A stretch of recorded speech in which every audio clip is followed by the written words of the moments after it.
We have Haiti because the island was called Haiti at the beginning, and then it was called La Española or Hispaniola.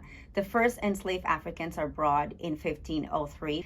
Enslaved people were brought in small numbers for personal use by the Spaniards, but they began to rebel and run away. The transatlantic slave trade happened officially in 1518, and approximately 4,000 enslaved blacks are brought to Santo Domingo, to the city of Santo Domingo. In early 16th century, the French had begun to move in to the island. Slowly, they're moving in. The Spaniards, they decide to bring in people from the Canary Islands so that the people of the Canary Islands would settle in Santo Domingo and protect the land, but that was not enough. By the time the Spaniards realized the French had already settled in La Tortoise, they had slowly begun to move into what became French Saint-Domingue, and they just basically took over. And from that point forward, you had two different cultures. You have two different colonial systems established.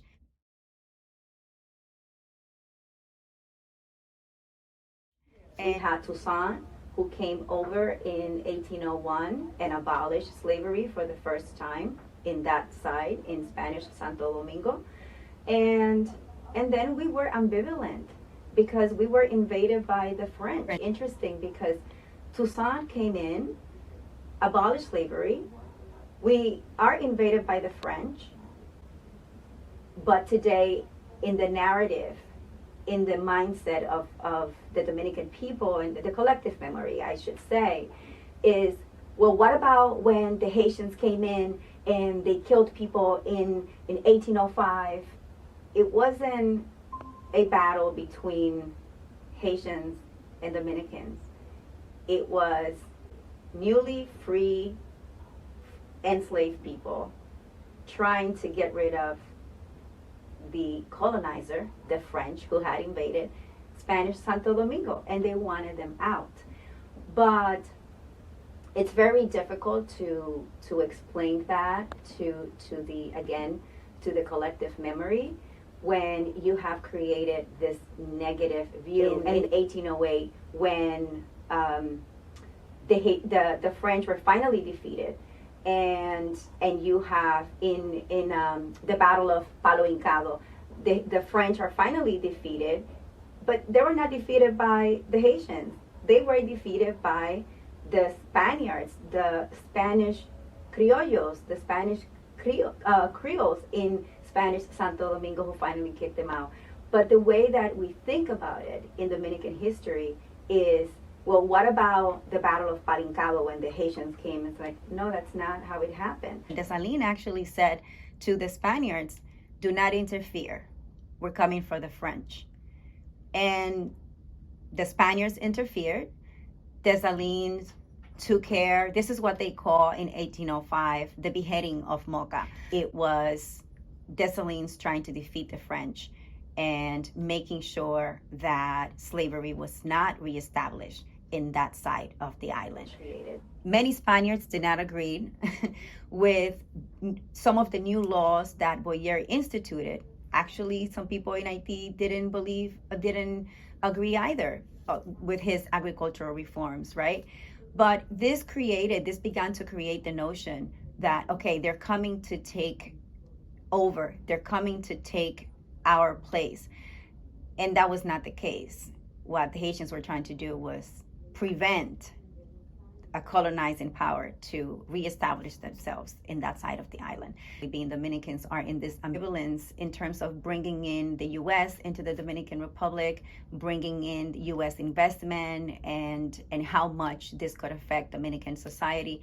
Until finally, I think it was around in 1874, that an agreement was signed for both nations to agree that neither nation would attempt to sell or lease anything. The way that is told has contributed and has added, it has been a scaffolding of events in Dominican narrative that unfortunately markets only the negative parts or that markets Haitians in the Dominican Republic as being negative and not as being freedom fighters, I should say, to quote, to use the term that we use here in the U.S.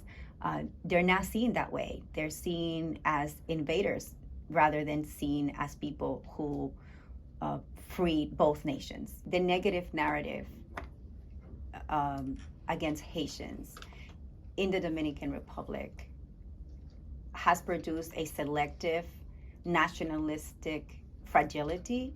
So nationalists have become very fragile, and they use information to their advantage. All of the events that I described before, many nationalists refer to those events as, again, Dominicans, Haitians. They don't see those events as Haitians against colonizers, because we were still colonizers at that time. We were not Dominican. They don't see it that way. And because they don't see it that way, and because it is not taught that way, that continues to add to that rhetoric, and then therefore contributes to the marketing of the negative image of Haitians in general, Haitians in Haiti and Haitians in the Dominican Republic. Haitian immigrants in the Dominican Republic, whether it is documented or undocumented, the way that it's marketed, it is marketed as an invasion. And then they see people like me and refer to people like me as those who are promoting a fusion between, está promoviendo una fusión. You want to unite the island. When politically, that's impossible. Okay? Economically, that's impossible. Culturally, that's impossible. To bring it back to the more current situation, the positive of both the undocumented immigration and the documented immigration is not highlighted on the Dominican side, because those who are fed the negative narrative only want to focus on what they see. And what do they see? They see a lot of Black people, and those Black people are Black Haitians. But they don't see the positive relationship economically that has been built in the Dominican Republic since the mid-1990s, and how Haitian immigrants contribute to the Dominican economy, how having Haiti next door also contributes to the Dominican Republic in export. No one is talking about that because it's not convenient, and I think that that's what's important. And unfortunately, people focus on the negative because they see Black Haitian bodies and they hear Black Haitian bodies, but they don't look at the positive side of it. They generalize, and they don't look at other relationships that are taking place, whether they are amicable, whether they are business, whether they are personal.